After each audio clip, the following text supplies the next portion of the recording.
That brings us up to 9.0, which is the 5-year budget and operating. Okay. So I'm going to just talk through some financial forecast. I'm not asking you again to make any decision tonight, but I just want to look through. You've seen some of this in previous meetings, but I just want to go over it one more time and then talk about what are the next steps. So I want to talk about that financial forecast. I want to talk about budget cuts. We're coming off the heels of 2 years of budget cuts for last year and the current year. I'll review those again. And then just talk about operating referenda possibility and what the next steps are. So I'll go through this. You've seen this document before, but looking at our enrollment, and that enrollment is based on what projections I just showed you in the previous slide. So you can see how enrollment went down from 2019-20 to where it is at 2021 of 9283, and kind of keeping that little bit dip next year, and then it starts to creep back up. So based on that, then our finances for our revenue are projected from that. And the one thing that, and you heard Peter talk about this tonight, and I'm going to reiterate that tonight, is you can see from 2019-20 to 2021, the increase in revenue of nearly $6 million. And I want to remind you what that is. Some of that is COVID funds, CARES funds that we received and had to be spent in a specific way, right? It wasn't meant to supplant what we have in place. So that's like that ionization process that we did for the ventilation. It's PP&E. It's all of those things that we did with those funds. So that revenue came in and we had to expend it out in that other area. The donation that we received is included in that. That is being set aside for a specific purpose, as well as the land sale for the Victoria property is supposed to end in June. So those are unique one-time things that are not necessarily for ongoing operations. So I just want to point that out right now. But then when you look at 21-22, you can see now that amount of revenue decreases from, if you look at 2019-20 to 21-22, because of that in-between year that's odd, it decreases, and then it's kind of flat with a little increase in 23-24 and 24-25 due to increase in enrollment. The budget cut you see there of $3.1 million, that is what we have in plan for next year. You approved that at the last meeting. And then looking at the expenses, they pretty much up to 21-22 kind of mirror what our expenses are. And then you can see the effect of no increase in funding formula. It affects the fact that our revenue is staying fairly flat, but our expenses are going up based on the cost of living expenses.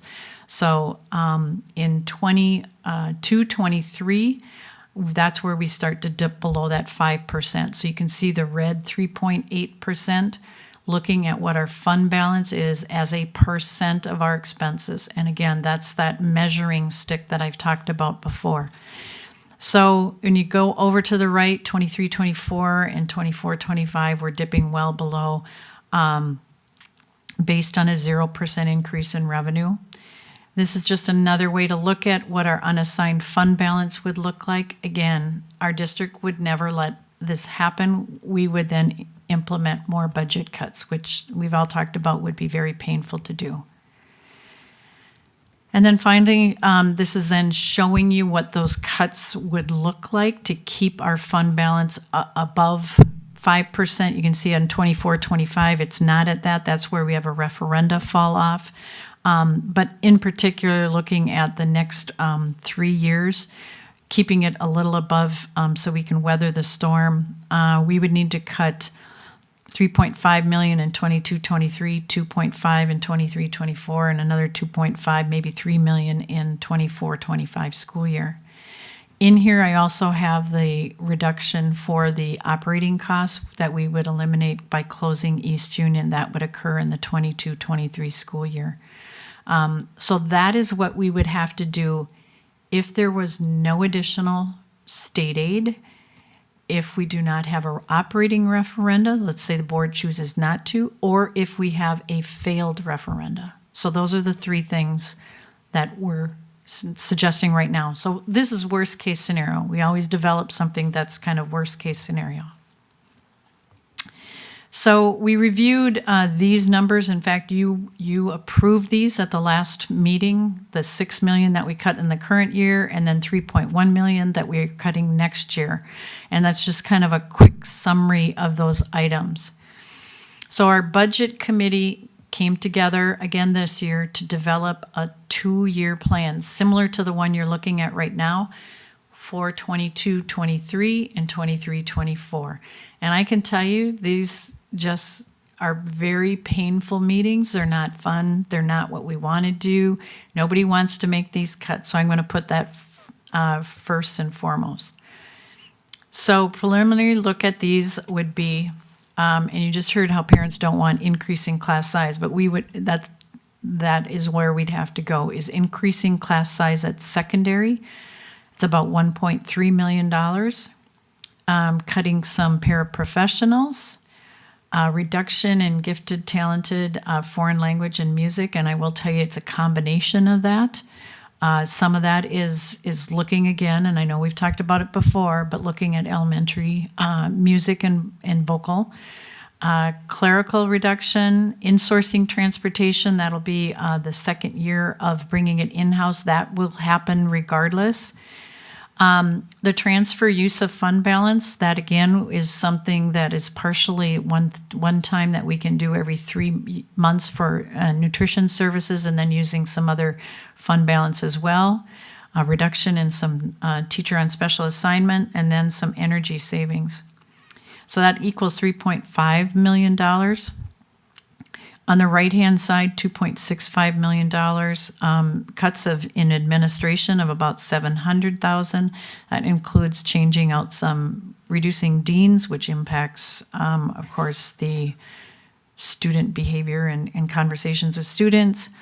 Then increasing class size again at the elementary, eliminating or reducing media centers, the teachers in the media center, reducing special education, increase walk zone, sizable increase reduction in athletic and activities of $200,000, and then some more additional energy and supply savings as well for 2.6. And you have detailed lists in your book that talks more about those, and I can surely put those up, but that gives a little bit more what it is, a little more specific, and then what is the effect of that. And I think that's important for you to look at. We will have those on our district webpage as well, and then what the total amount and which buildings those are. So as we lead up to a budget plan and looking into the future, we'd be remiss to not be talking about an operating referenda. As you know, the operating referenda failed in 2019. You'll see that we're having some conversation related to operating referenda. And just as a reminder, it is voter approved. It is an increase in revenue, which is meant for the operating and the general fund, not for food nutrition, school nutrition, or for community ed or debt services. This is to run our schools and educate our kids. There is some equalization aid, so we get some state aid on that. There is a cap on the total per pupil amount. You heard Peter talk about that 800 and I forget the dollar amount, 80, 90 dollars per pupil unit. That would put us at the cap, okay? So you'll see in an upcoming slide which school districts are at a cap. And he tested that because we also have some community members that believe that people really would be okay with that. And so that's why we asked him to test that, knowing that we could come down from that, and which is what he kind of talked about, is coming down from that high cap amount. There is a 10-year limit on that. It's required right now. To renewal on that would require voter approval. I do know that there's conversations in the legislature of having that automatically renewed. It's spread on referenda market value, so it excludes seasonal recreational, which is cabins, And then also the farmland, it just is on the garage, the house garage on 1 acre. Otherwise, farmland is exempt from that. And then it is a November election only unless it is a mail ballot vote. So this is the slide I was talking about. The ones on the left-hand side are at that cap. In fact, I'm not sure, some of them are a little above the cap. And some of that has to do with inflation factor, I'm sure. But we are at the 979.54. If we were to do what was on the survey, it'd be almost double what we have right now. So just pointing out where we're at. We also do not have an inflation factor on our referenda, operating referenda. And the disadvantage of that is that as our expenses grow, our revenue is not keeping up with that. So we're the only district on this slide that doesn't have an inflation factor. So with that, you've seen this slide before. These are the next steps that we need to go through. We're on the May 10th work session, reviewed those facility task force recommendations, the options. I didn't bring you the tax impact tonight. I'll do that at the next meeting. Based on what Peter has said, I kind of have an idea of a couple of areas of what the amount shall be. So I would bring some options back to you at the next meeting and include the tax impact on that. And then you saw we already have the 22-23 and 23-24 budget cuts, and we did the survey. So then upcoming, hopefully we hear something from the legislature. I'm not counting on it. Sean shakes his head.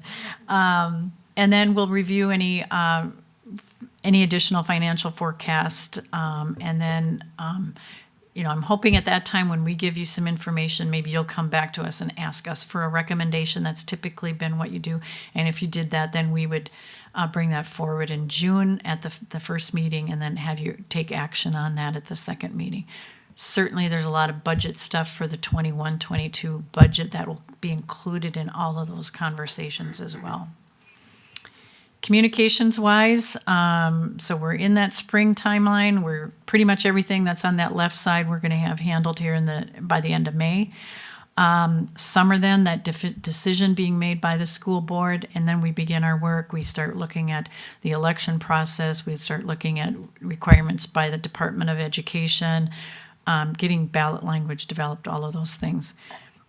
Excuse me. And then in the fall, that's when the referendum campaign will begin. We just had a communications conversation about that this morning, and given the fact that mail-in balloting starts earlier, then we need to make sure that our communication is out and is plentiful for those to just be able to make informed decision as well. And then as a community, how can community members help? Well, we ask them to stay informed. You heard Peter talk about our website's important, our District 112 newsletter is important, but they're also hearing from other community members, so we want to be part of those community members. We want our parents to be part of those community members that are well-informed and can bring those forward. Certainly all those district informations that I mentioned. And then if they have questions, they should be contacting Superintendent Sales Adams, myself, and Kaylee Haga. And in the past, we've set up, once a decision has been made, then we've set up a referenda question where they can send it in to an email and we can respond to that. And then we'll put up Q&As on our website and all of that. And then again, how else can community members help? Well, they can share the information, they can get more information and bring that forward, and then let district know if they hear rumors, right? So that the grapevine thing, and how can we help squelch those rumors. So with that, I'm happy to take any questions you might have. Thanks, Dee Dee. Questions?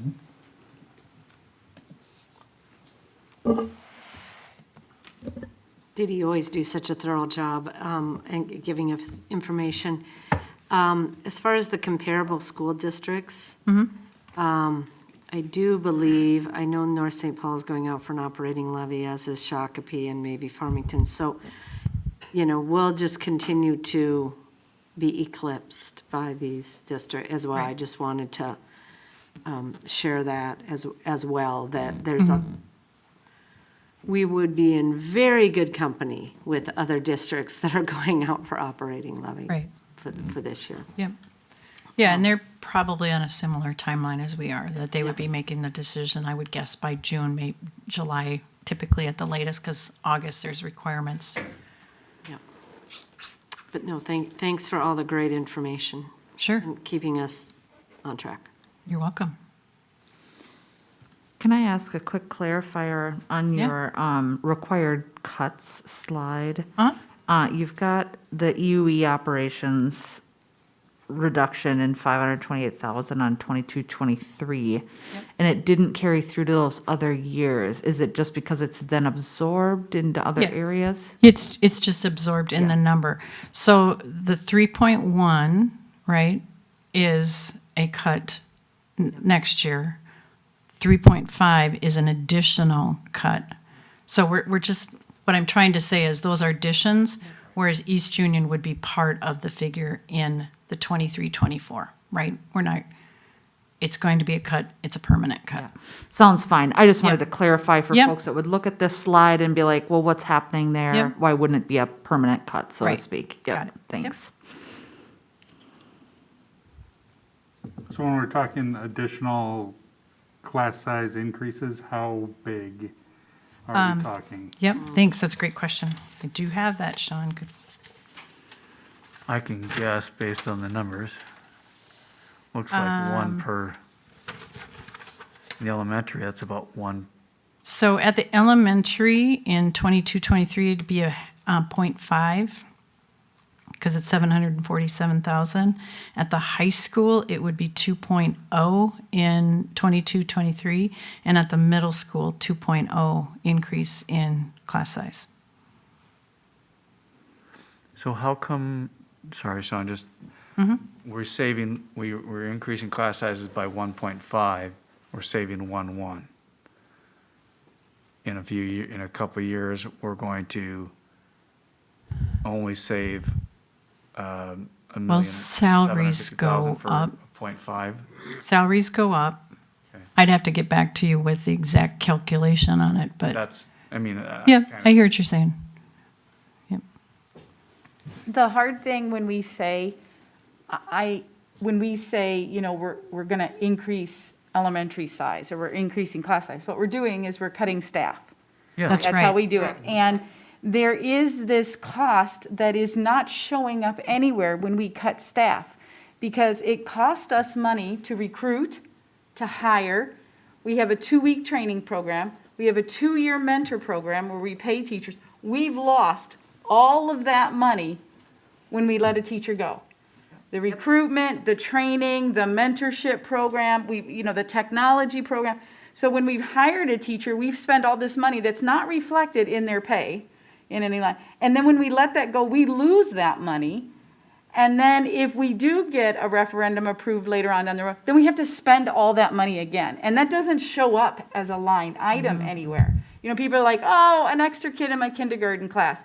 But there's just so many other costs in hiring and letting go and rehiring and retraining and maintaining that just don't show up here. Yeah, those teachers aren't sitting by the phone waiting for us to call them back. They've got other jobs somewhere else. Right. And that's what's happened with the teachers who we let go Right. last year. And it costs money. I mean, It when does. we It hire a costs new an enormous teacher, amount. there's a lot of money that goes into that onboarding and the mentoring program, and then we have to do it again. Well, and it's a brilliant point, Jenny, because I think sometimes we have conversations in the public and they think it's pretty simple to regain, like, get back what we lost. But it's not an apples to apples comparison, right? Like, you can't just replace the funds that were lost and expect to come back to the level that you were in terms of hiring and, and resources available, because there are these sort of duplicate costs that you've got to rebuild. So it isn't just an even exchange and you can come back to your levels without that additional investment, because it's sort of a double cut, right? So I think that's a super helpful point to make, because I think people make that assumption that it's really easy, at least in theory, to just bounce back from those cuts, but no, it's sort of capitalized. Well, and to add insult to injury, we're helping out the other districts. We're getting these people trained, and they're crackerjack, and they're the best teachers we know we have. And we're saying, good luck to you. And we're going to St. Louis Park, and they're getting all that for nothing. Right. It's ridiculous. We don't want to be the farm system. No, No, that's, no, I'll shut up right there. But thank you for making that point, Jenny. Yeah, that's a good one. You know, the point that has certainly resonated with me and Dee Dee and people in the community that I've talked to is really the slide that looks at that per pupil comparable to other school districts. And I know we made this point before, we want to compare ourselves and, you know, we've got the quality education, we've got the staff to be on par with Minnetonka. And we are. What is the challenge is they've got a lot more operational things for programs and others. So if you look at what we're doing with the dollars we have, it's incredible. Yep. The challenge is, without an operating referendum, you can see with the budget, we're going to continue to fall off even further. With, you know, by investing in our schools, we're investing in our students. But even those who don't, and I know this point gets made all the time, even those who don't have school kids, it increases property value, it increases the community, it makes it stronger. So as we continue to want to be comparable with those other districts, that investment's not only going to help our schools, it helps our community. So I think at this point, you've certainly lined up, you know, the budgets. We can see where that's at. The enrollment's certainly important, and we're bringing that together. The survey data tonight was incredibly helpful to start to just understand what is the community, where's the community at with this? Because we know you know, we've got to be responsible in that sense. And it sounds like your next step in terms of our timeline, right, is to now couple that with the needs. We know the needs inside the school. So if we start looking at what that is in terms of programming and where those dollars could be spent to make sure that we're not falling below Right. our fund balance, that's really the next step for you to bring forward, right? And then we can just start discussing that. Yep, I'll bring some scenarios back to you on what a referenda could look like, the tax impact of that. You can think about that along with all the information you've received to date, including the survey. And then in the past, the board has kind of asked us to come with a recommendation, similar to what we've just done with the facilities. You know, the referendum team and administration then would bring back a recommendation to you in June. And the reason I ask that is because I know a lot of people in the community are very interested in this, Yeah. in the process, just to show that we are moving down the process. And some of this stuff does take time to move through these to make sure everything's well thought out. But in terms of that, everything is really on track in terms of how we're moving through the process. Yes, it is. I think the one key piece that would be great to know would be what funds will we be getting from the state of Minnesota and in what form, which is also something I want to bring to your attention and the community's attention, that sometimes the money we get isn't on the basic general education funding formula. It's in other categories, and those categories can be required that you spend it in that area and not in areas where we need. And I know one of the things that my professional organization also brought back is the loss of students that we had this year meant that's a lot of revenue, $3 million some dollars of lost revenue this year. We already had some of the expenses in place. So hopefully they do decide to put some money on the funding formula and or help out with that loss of enrollments, because that's statewide, that happened. What becomes difficulty is if we have a requirement to put money into XYZ and then we have to spend money on that and not on the other programs that help support what we need to do as a school district. So this would be a friendly public service announcement to my fellow school board members that this is a good time to really advocate for that, because we're getting into the last week. They're really getting down into the brass tacks on how they're going to do this. There's a pretty wide gap between where the Senate is and the House is. Right. But reaching out to, those members, both of our representatives in the House and in the Senate are on the education subcommittees. So this would be a really good time to reach out right now and let them know how much we need that, because in our district, a lot of the ESSER funds and whatnot, we didn't get as much of those as other districts did. Because it's based upon based upon poverty of levels poverty levels. So, and federal programs. right.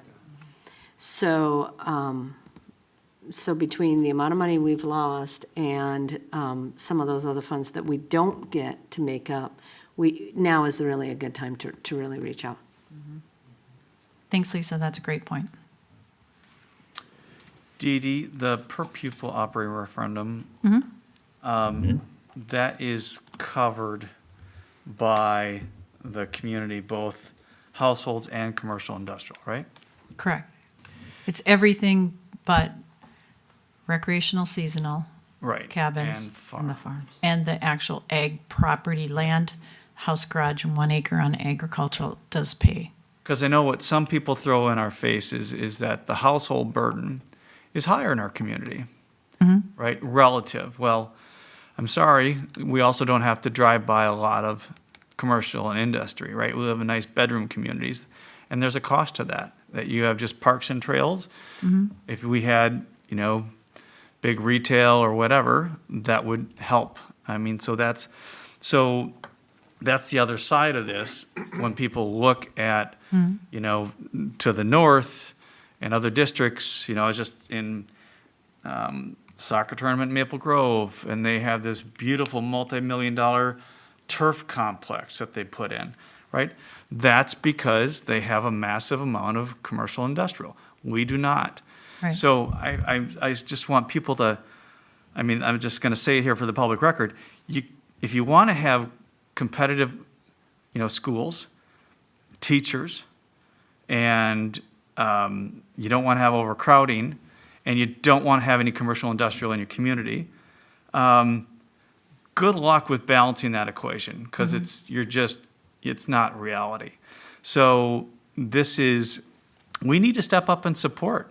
And I think that, the numbers, don't lie. People will try to, mislead and misrepresent, but the reality is we are funding at a level that's below our peers, and we're trying to be competitive, and there's just no making that up. Now, yes, households, sometimes we have to bear a little bit more burden because, again, we don't have the commercial industrial. So that's the reality, that's the math, and we need to do a better job. That's on me. That's all just to communicate that and help people understand. And, we've got, as you already indicated, we just got to continue to fight the rumors and the falsehoods that are out there that try to distract people. But it's, I think you've done as always, done a great job of presenting, the facts. There's other things that we need to make people aware of. But at the end of the day, if we don't step up, it's going to go deep into the classroom, and that's the only way, that's, as you laid out, there's no other place to go here. And that's not what anybody wants. That's not what we're here for. And I think our community is bigger and stronger than that. But, we all need to get out and make sure they do that. Yep. So that was my soapbox there. I also want to add to the, this inflation, we have an inflation adjustment, right? If, the state steps in and, whatever, they talk about 0% increase, 1% increase, the cost of living goes up every year, whether or not the state wants to increase our numbers, right? And so our teachers, they've got to live, right? And every time we don't keep up with inflation, it's a real, basically cost cut to them, all right? We're cutting their salary, they're cutting their real income. And what is everyone worried about right now in the economy? It's inflation, right?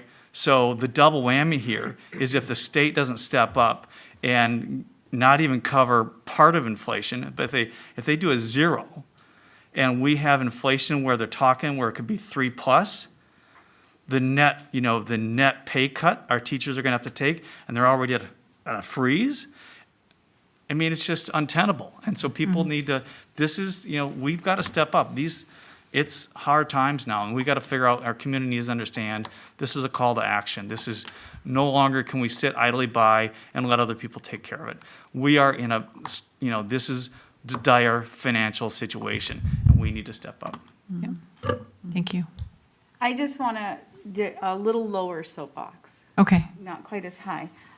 No, but I appreciate what you said, And I hear so many people in our community talk about, well, you need to sharpen your pencil. You need to look at administration. You need to look at clerical. You need to look at this, you know.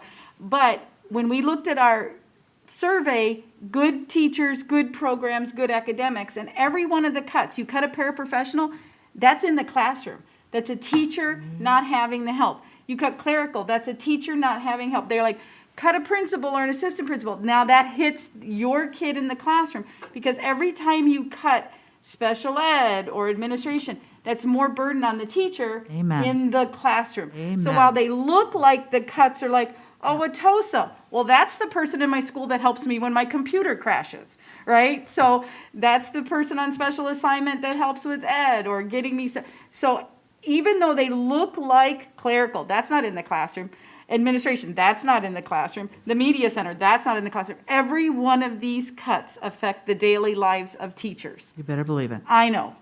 I mean, I'm so passionate about it. This is what I do for a living. You know, when they say supplies, people, that's paper to print tests on. And my husband is getting super tired of me having my stuff printed at home. I mean, I go through printers. Teachers are doing this themselves. They're buying markers. They're printing all their stuff because we get this thing that says you got to watch your printing for the year. So every one of these cuts, while they look like, oh, we're going to keep it out of the classroom, every one of these cuts affect our kids in the classroom. So to say, well, you got to look for money someplace else, every one of these cuts, even if we say athletics, they're all in the classroom. Maybe the only reason a kid's coming to school right now is because they get to be on the wrestling team. You cut athletics, you hurt the classroom. And we're already at the bottom of the number in terms of what we spend on these Right. so-called administrative costs. I mean, you can't get blood from a turnip, folks. I mean, this is, you know, and the more we do, we're already stretching our teachers because we're doing that. There is, these costs have, you know, they have real impacts, as you They so do. well articulated. And this is, they just they're not mythical things that have no value. I mean, there's real people doing work, and you take away that work, somebody's got to cover for it. And this is, you know, I welcome anybody that's got ideas to the contrary, because I'd love to find it. I've been here 10 years, I'm a finance guy, and I don't see it. Yeah, and I'll bring back for you next time, because kind of what Jenny's talking about, we've made a lot of cuts over many years, and a lot of those right-sizing things of various categories that everybody points to, we did sharpen our pencil and do those things before. And that's why when we came to this last year where we had to increase class size and cut 7-period day and do those deeper cuts, it's because we did all of that administrative stuff, all of those other areas to avoid the classroom. And you've heard us talk about that before, and now it hit. And there really is no other place to go to be able to still be a functioning school district. So your points are well taken. I'll bring back a chart that shows that again, and I think I've shared that with you. It's like 2.5% to 3% is admin, right? What's that? Of our expenses? Is administration? Yeah, Yeah, yeah. yeah, it's about So, 3. But the Everyone cuts have says been run higher like than a that. private company. Well, I Right. don't know a private company that has G&A below 7 or 6. Well, and I'd flip it back, you know, and I appreciate what Jeff said, and both of you make excellent points. When you talk about operating efficiency and being able to perform at the level that our teachers and staff are performing, given that efficiency, right? When Jeff talks about where we are on that bar chart and that, you know, neighboring districts have double the amount of dollars per pupil. I mean, our teachers and staff deserve a ton of credit for what they deliver for our kids with that per pupil spending. That's huge, right? So we can talk about it in, you know, in a sense that you can't get any blood out of a turnip. On the flip side, we can acknowledge just the incredibly hard work that our teachers and our staff put in relative to what we're spending per pupil. It really is remarkable and is incredibly unique. You would not find another district, probably in the state of Minnesota, that spends its money as efficiently and gets as much quality education for our kids. I'd love to see the comparison, because I bet you can't find it. And the only answer to that, to add on to that, is that we clearly must be putting it, you know, in the classroom Right. on a proportional basis greater than others. Because that's the only way we're able to get that, the efficiency you talk about. And the beauty of our staff too is that you're not gonna go into any school tomorrow or next week and hear teachers saying that if only we had 2% more of the things that we could do. That doesn't come up. They are given the pen and the pencil and this is what they use it for, and that's it. And there's no complaining and saying, oh, we could do so much better. They're doing as well as they possibly can, but they're rarely attributing it to those darn voters. Why can't they see what we're doing here? Well, they do, but you know what I mean? They're not complaining about it either. They're just doing what they have, they're doing their best with what they have. And we need to, you know. I did complain a little bit when I had to share a room with you, Fred. Well, join the group. I don't know if everyone heard that. I complained when I had to just sit next to him, so it's okay. It's a long list, Jenny, long list. I think great points, Yep. Dee Dee. Appreciate bringing all this forward. I think what's going to be very important throughout this is our communication as these decisions are made, to be crystal clear on what are the impacts, and what are we asking for and why. To be able to articulate that's going to be incredibly important. So, Yep, and we have a good team. So we'll be. excellent team. Thank you, Dee Dee. Thank you. Thanks, Dee Dee.